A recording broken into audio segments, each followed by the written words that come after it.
Hello friends, मैं कमलेश कबीर आपका फिर स्वागत करता हूं इस आध्यात्मिक यात्रा के नए एपिसोड में।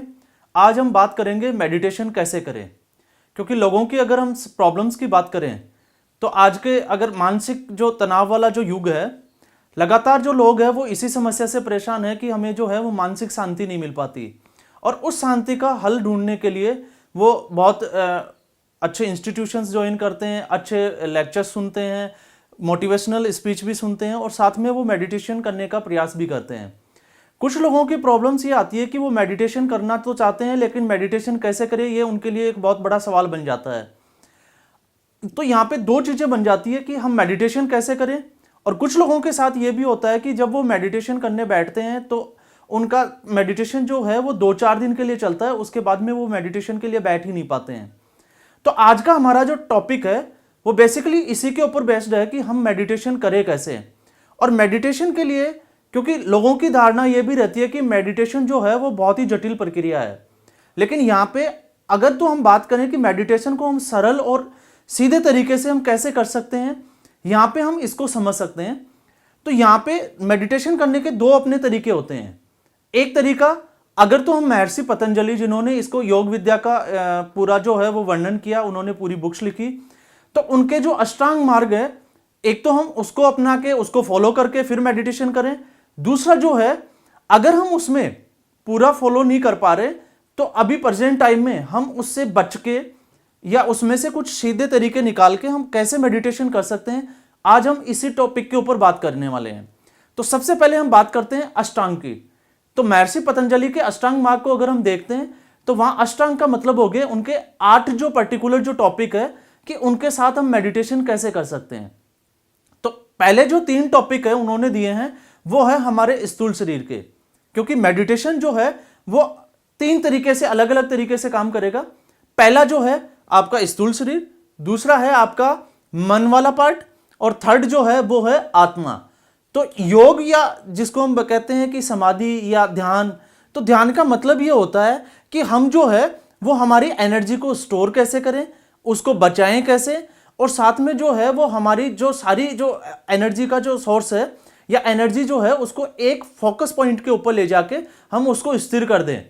तो यहाँ पे अगर हम लास्ट में जाके देखते हैं कि हम ध्यान करें, मेडिटेशन या समाधि में जाएं, या हम प्रवचन सुने, या हम भक्ति मार्ग से जाएं, ज्ञान मार्ग, जो भी है हम किसी भी उसको ले सकते हैं, हेल्प ले सकते हैं, लेकिन सबका मोटिव एक ही होता है कि हम जो है वो हमारी भीतरी जो आध्यात्मिक जो यात्रा है उसमें हम आध्यात्मिक ज्ञान की हमें प्राप्ति हो।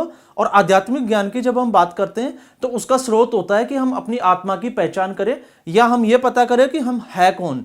क्योंकि बेसिकली लोगों को ये लगता है कि हम स्थूल शरीर है, हमारी एक आइडेंटिटी है, और हम यहाँ पे जो है इस जीवन में वो खाना खाने के लिए आए हैं, कुछ काम करने के लिए आए हैं, या फिर हम बच्चे पैदा करने के लिए आए हैं। तो इनका ये मोटिव यही होता है कि हम ये चीज़ें करने के लिए आए हैं। लेकिन हमारा जो मेन जो फोकस है, या हम इसकी बात करें, मेन जो मुद्दा है वो ये है कि हम अपने जीवन की पहचान करें, हम स्वाध्याय लें, सेल्फ लेशन लें, और हमें अपने जीवन की वास्तविकता का पता चले कि हमें यह पता हो कि हमारा जो इस जीवन में जो है मनुष्य जो योनि है, इसमें आने का मकसद क्या है। तो अगर महर्षि पतंजलि की हम बात करें तो उन्होंने जो अष्टांग जो नियम दिए हैं उसके पहले जो 3 नियम है वो हमारे स्थूल शरीर को कैसे साफ सुथरा हम कर सकते हैं, या हम इसको कैसे अच्छा बनाए रख सकते हैं। तो पहले जो 3 नियम है वो है यम, नियम, और फिर उसके बाद में है आसन। तो यहां पे यम जो है इसके भी उन्होंने 5 अलग अलग तरीके से बताया है। यम की अगर हम बात करें, क्योंकि लोगों की प्रॉब्लम्स ये आती है, सुनते तो हैं कि यम और नियम का हमें पालन करना चाहिए, लेकिन यम क्या होता है और नियम क्या होते हैं ये हमें पता ही नहीं होता। और ये सारी जो चीजें हैं मैं आपको बता दूं, यम, नियम और आसन, ये तीनों जो टॉपिक है वो पूरे भौतिक शरीर से रिलेटेड है। तो सबसे पहले हम यम की बात करें तो यम में है, यम का पहला जो टॉपिक है वो है अहिंसा। तो यहां पे अहिंसा का कैसे लिंक कर है, यहां पे इसको हम समझ लेते हैं। महर्षि पतंजलि के अकॉर्डिंग अहिंसा का मतलब होता है कि हम मन से, बुद्धि से या शारीरिक रूप से हम किसी को परेशान नहीं करें या उसके साथ अहिंसात्मक व्यवहार ना करें। तो यहां पे देखो हमने 2 तरीके से लिया कि हम एक तो मानसिक तौर से अगर हम किसी को भला बुरा कहते हैं, उसके लिए गंदे वर्ड यूज करते हैं, तो यह भी एक अहिंसा का ही प्रयोग हो गया। तो यहां पे हम इन चीजों से बच के कि हमें अहिंसा का ध्यान रखना है, हमें पोलाइटली थोड़ा लेना है इन चीजों को, हमें पोलाइट रहना है, विनम्रता जिसको हम कहते हैं। अहिंसा के बाद में आता है सत्य। यहां से सत्य का मतलब अगर हम इसको थोड़ा विस्तार से समझें तो आपने देखा होगा कि किसी के घर में अगर मृत्यु हो जाती है तो उस शव यात्रा को, शव को ले जाने के लिए, और जब शव ले जा रहे होते हैं तो वहां पे एक स्लोगन यूज किया जाता है कि राम नाम सत्य है और सत्य से ही गत है, या इसको हम कह सकते हैं कि मोक्ष है। इस वर्ड को अगर हम अच्छे से समझे बारीकी से तो यहाँ का मतलब यह है कि राम ही सत्य है या सत्य ही राम है, और सत्य बोलने से ही हमारी मोक्ष की प्राप्ति होती है, या सत्य बोलने से ही हमें गति मिलती है। तो यहाँ इस वर्ड को हम समझ सकते हैं कि ध्यान में जाने के लिए पहली जो चीजें हैं, हमें अगर शरीर को साफ सुथरा रखना है तो हमें शरीर के साथ अपने विचारों को साफ सुथरा रखने के लिए हमें सत्यवादी, या धीरे धीरे हमें जो है, अगर हम झूठ बोलते हैं तो उन चीजों को थोड़ा थोड़ा करके हम उसको छोड़ते चले जाएं। फिर उसके बाद में है अस्ते। तो सत्य के बाद में अगला जो टॉपिक आ गया अस्ते। अस्ते का मतलब होता है कि हम किसी की जबरन, अगर कोई चीज हमारी नहीं है तो हम उसको जबरन उसको छीन लेते हैं, तो ये अस्ते का पार्ट होता है। या चोरी करना, तो चोरी करना पाप है, और चोरी करने के साथ में जबरन किसी दूसरे की चीज को हथियाना, यह भी एक पाप स्वरूप माना गया है। तो हम इन चीजों को भी अवॉइड करें। अस्ते के बाद में आता है ब्रह्मचार्य।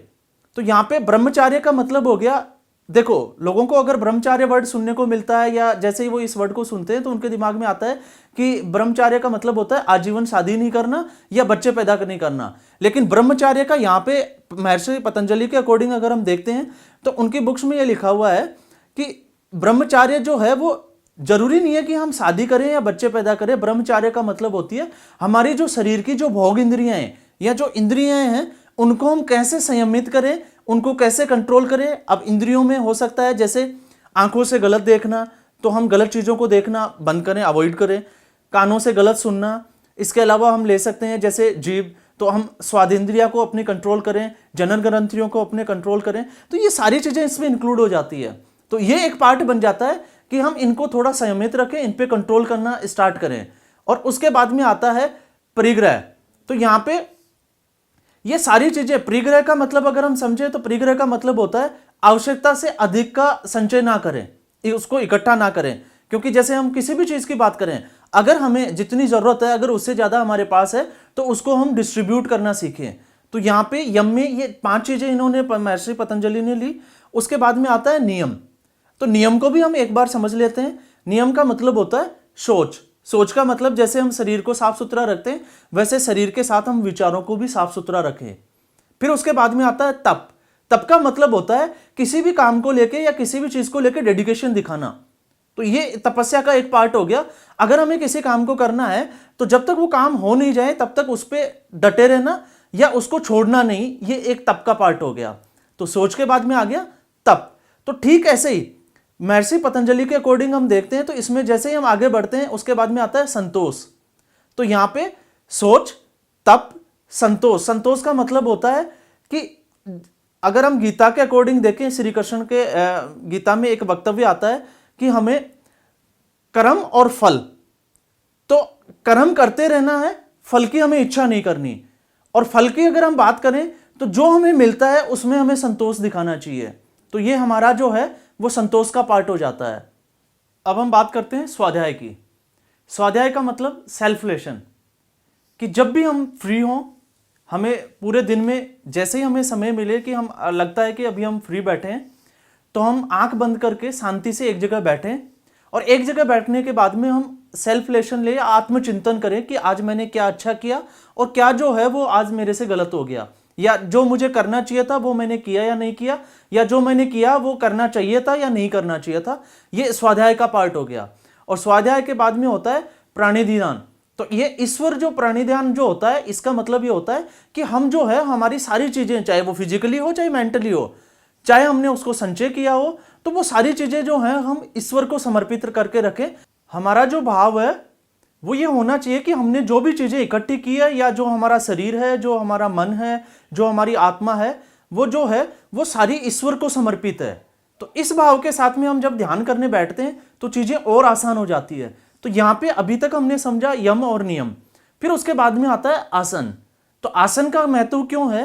आसन का मतलब होता है कि एक तो हमारी जो एनर्जी है वो जो है वो उसका जो फ्लो है वो जो रिपीट होना चाहिए, जिसको हम बोलते हैं एक सर्कल बनना चाहिए। तो इसके लिए आसन, जब भी हम किसी जगह पे बैठे तो पहले आसन बिछाएं और उसके बाद में हम हमारे शरीर को ढीला छोड़ के यहां पे आरामदायक स्थिति में बैठें। लेकिन इसको, शरीर को आरामदायक स्थिति के साथ में स्थिर रखना भी बहुत जरूरी है। यही आसन का पर्याय है।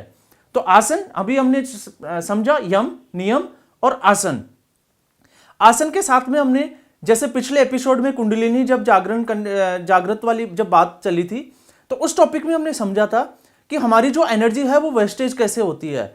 तो हम ठीक उन्हीं चीज़ों का ध्यान रखते हुए, जैसे हमारी जो आंगुलियां और अंगूठे की जो है वो पोजीशन ये होनी चाहिए, हमारी जो पैरों की जो है वो पोजीशन जो है वो जंघा के ऊपर होनी चाहिए, ताकि हमारा जो एनर्जी का जो फ्लो है वो मेंटेन रहे, हमारी एनर्जी वेस्टेज ना रहे। इसके साथ में हमारी आंखें बंद रहनी चाहिए, हमें इन चीज़ों का भी ध्यान रखना होता है। फिर उसके बाद में प्रत्याहार। प्रत्याहार का मतलब होता है कि हम आहार पे कंट्रोल करें, हमें कितना खाना चाहिए। क्योंकि अगर आपने देखा है या सुना भी होगा, बुक्स में भी पढ़ा होगा, और साइंस भी इस चीज को मानती है कि हमें उतना ही भोजन लेना चाहिए जितनी कि हमें एनर्जी की जरूरत है। अगर हम जितनी एनर्जी चाहिए अगर उससे अधिक भोजन लेते हैं तो वो जो एक्स्ट्रा जो एनर्जी है वो हम स्टोर नहीं कर पाते, और उसको स्टोर नहीं करने की वजह से फिर जो है हम गलत एक्टिविटीज, जैसे बच्चों में हम देखते हैं कि बच्चे जब होते हैं वो एक्स्ट्रा एनर्जेटिक होते हैं। क्यों? क्योंकि उनके पास कोई वर्क नहीं होता, उनकी एनर्जी जो है वो कंज्यूम नहीं होती। तो यहाँ जैसे ही वो ज़्यादा खाना हम उनको देते हैं तो फिर वो कुछ ना कुछ, जिसको हम कहते हैं कि बदमाशी करना स्टार्ट कर देते हैं। तो हमें यहाँ पे प्रत्याहार का भी ध्यान करना होता है। फिर उसके बाद में आता है धारणा, ध्यान और समाधि। तो धारणा का मतलब होता है कि हम किसी भी चीज़ को, जैसे बात कर रहे थे हम धारणा, फिर धारणा के बाद में है ध्यान, ध्यान और समाधि। तो यहां से हमारी जो चीजें हैं वो शुरू होती है। लेकिन इसमें एक चीज और इंक्लूड हो जाती है और वो है प्राणायाम। आसन के बाद में प्रत्याहार, प्रत्याहार के बाद में प्राणायाम। प्राणायाम क्यों जरूरी है? पिछले एपिसोड में भी हमने इसको समझा था। प्राणायाम का मतलब है कि अगर हम देखें ध्यान लगाने के लिए तो हमारी जो सुषुम्ना नाड़ी है वो यहाँ पे इंपॉर्टेंस रखती है, और सुषुम्ना नाड़ी को जागृत करने के लिए हमें सबसे पहले इंगला और पिंगला पे वर्क करना होता है। तो या तो हम अनुलोम विलोम करें या प्राणायाम करें। प्राणायाम के साथ धीरे धीरे हम जो है वो फील करें कि हमारी जो ऑक्सीजन या एनर्जी जो है वो हमारे ब्लड में जा रही है, वो अपने ऑर्गन्स तक पहुंच रही है। क्योंकि मेजर जो प्रॉब्लम यही होती है कि जब भी कोई व्यक्ति ध्यान में बैठता है तो ध्यान में बैठते ही उसमें विचारों की स्ट्राइक होना स्टार्ट हो जाती है, और जैसे ही विचारों की स्ट्राइक होती है उनका ध्यान भंग हो जाता है और वो मेडिटेशन नहीं कर पाते हैं। तो यहाँ पे उन विचारों की स्ट्राइक को रोकने का सबसे आसान तरीका है कि प्राणायाम करें, और प्राणायाम के साथ में अनुलोम विलोम ये एक प्रक्रिया और अपनाएं। जैसे अनुलोम विलोम में भी कुछ चीजें होती है कि हम इसको करें कैसे। तो अनुलोम विलोम का सबसे आसान तरीका है कि हम, जैसे श्वसन क्रिया की अगर हम बात कर रहे हैं तो एक इनहेल का पार्ट हो गया, एक एक्सहेल का, श्वास लेना और श्वास को छोड़ना।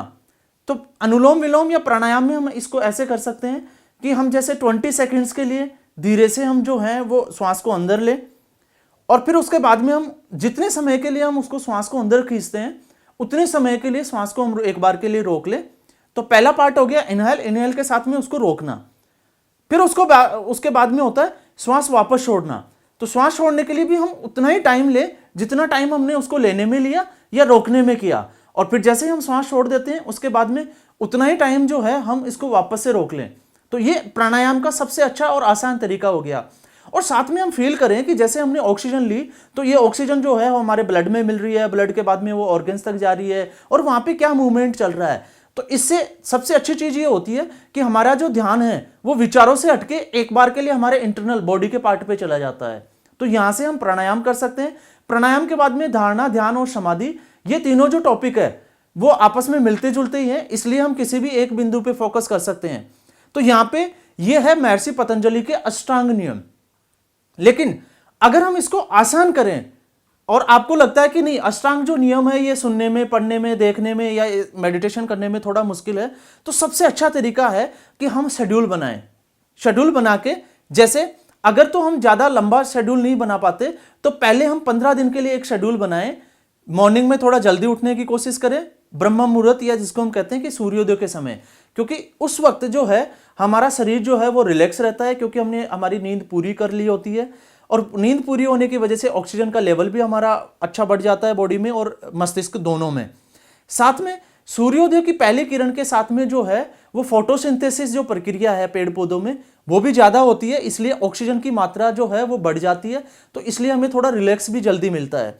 तो ये समय जो है वो सबसे बेस्ट होता है मेडिटेशन के लिए। उसके बाद में हम सबसे पहले हम 15 दिन का एक शेड्यूल बनाएं और 15 दिन के लिए हम हमारे आसन को मजबूत करें। आसन का मतलब हम 15 मिनट या 20 मिनट के लिए डेली जो है वो एक जगह पे स्थिरता के साथ में बैठना स्टार्ट करें।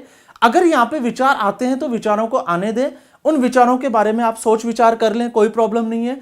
क्योंकि जब हम किसी भी चीज़ के बारे में सोच लेते हैं और जब उसके बारे में सब कंप्लीट हमने विचार कर लिया तो वो स्वतः ही जो है वो हमारे दिमाग से हट जाता है और फिर हमारा जो दिमाग है वो दूसरे टॉपिक पे चला जाता है। फिर जैसे ही हम आगे बढ़ते हैं तो यहाँ पे आसन जब हमारा मजबूत हो जाता है तो फिर उसके बाद में हम 10 से 15 दिन का फिर शेड्यूल बनाएं और उस शेड्यूल में हम जो है वो प्राणायाम अनुलोम विलोम पे वर्क करें। और यहाँ पे अनुलोम विलोम के साथ में हमारा जो पूरा जो ध्यान है उसको हम जो है वो हमारे ऑक्सीजन की जो सप्लाई है, ट्रांसपोर्टेशन है, उसके ऊपर केंद्रित करें और फील करें कि हमारी बॉडी में क्या चल रहा है। क्योंकि उससे जो है हमारे ध्यान को केंद्रित करने के लिए और विचारों को रोकने के लिए थोड़ी सी हेल्प मिल जाती है। उसके बाद में अगर हम देखें तो यहाँ से हमारा जो है वो असली जो मेडिटेशन है वो शुरू होता है। और जैसे जैसे हम मेडिटेशन में आगे बढ़ते चले जाते हैं एक लेवल के बाद में, मैं आपको ये तो नहीं कहूंगा कि 1 से 1.5 महीने में, लेकिन 2 या 3 महीने के बाद में आप देखोगे कि आपके जो विचार है वो आना ही बंद हो जाते हैं। और जब विचार आना बंद हो जाते हैं तो हम शून्यांक का की प्राप्ति कर लेते हैं, या हम ये कह सकते हैं कि हमें जो है वो शून्यता की प्राप्ति होती है। और यही शून्यता जो है वो हमारा असली मेडिटेशन होता है और यहीं से हमारा जो है आध्यात्मिकता की तरफ एक स्टेप और आगे बढ़ जाता है। यहाँ से हमें ज्ञान की अनुभूति होती है, यहाँ से हमें जिसको बोलते हैं कि हमें हमारा जो मस्तिष्क है वो शीतल होना शुरू हो जाता है, विनम्रता आती है। और यहाँ से पूरा जीवन जो है, चाहे वो हमारी लाइफ स्टाइल हो या फिर हम ये कह सकते हैं कि हमारे जो है वो बौद्धिक विकास हो, ये दोनों ही लगातार जो है वो बढ़ते चले जाते हैं। और बढ़ते बढ़ते हम एक इस लेवल पे चले जाते हैं जिसको हम कह सकते हैं कि जहाँ से सफलता को प्राप्त करना हमारे लिए बहुत आसान हो जाता है। तो दोस्तों, आज का हमारा जो टॉपिक था वो मेडिटेशन पे, और हमने बात की कि हम मेडिटेशन को बहुत आसानी से या सरल तरीके से कैसे कर सकते हैं। सरलतम तरीके से ध्यान करें और आगे बढ़ें। फिर भी अगर हमें लगता है कि नहीं, हमें ध्यान करने में प्रॉब्लम्स आ रही है, तो आप हमारी जो वेबसाइट है जो स्क्रीन पे नीचे चल रही है, आप वहां पे जाके हमें मेल भी कर सकते हैं ताकि हम आपकी हेल्प कर सकें। तो दोस्तों, आज का एपिसोड आपको कैसा लगा कमेंट करना ना भूलें। साथ में ये जानकारी और लोगों तक पहुंचे इसलिए इसको लाइक करें, शेयर करें, और साथ में जिन लोगों ने हमारा चैनल सब्सक्राइब नहीं किया वो सब्सक्राइब करना भी नहीं भूलें। और आज के इस एपिसोड को हम यहीं विश्राम देते हैं, फिर हम एक नई जानकारी के साथ, नए एपिसोड के साथ आपके सामने होंगे। तब तक के लिए आप मुझे दे इजाजत। आपका बहुत बहुत धन्यवाद।